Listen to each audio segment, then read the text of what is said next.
All right. Hello, class. How are we doing today? Today we'll be talking about the question that we were assigned was 3-5. So to start off, we get this chart at the beginning that has all the transactions that have happened in the month of August for this new startup company.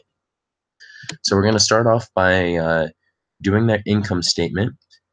So first you have their revenues. And so their first revenue was their service revenue right here of 10,300.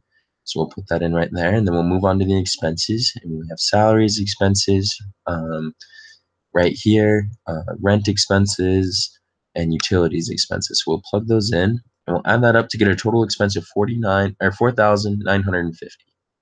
Which will, and then we'll subtract that from our service revenue and get our net income of 5,350.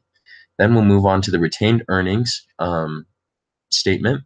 And the first thing that we put in is the retained earnings as of August 1st. And because it's a startup company, they have zero, and this is their first month of operations, they have a $0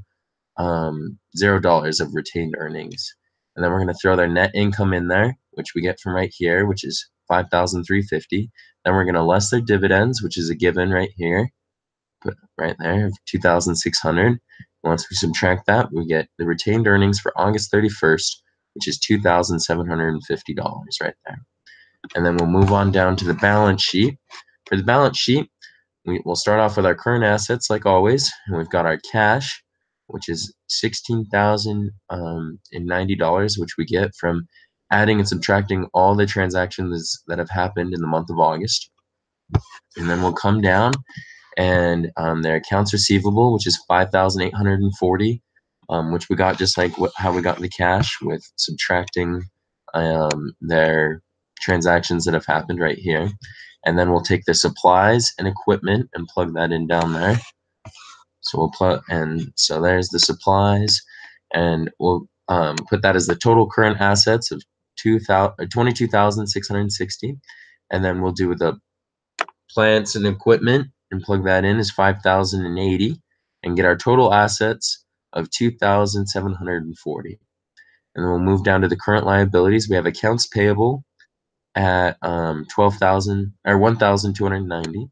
And then we'll move down to our stockholders' equity, which is the retained earnings from the balance sheet, which was 2,750. And then our common stock of 23,700, which was a given in that first chart, and then get a total stockholders equity of 2,600 or 26,450, and add the accounts payable to that and get our total liabilities and stockholders equity for 27,740.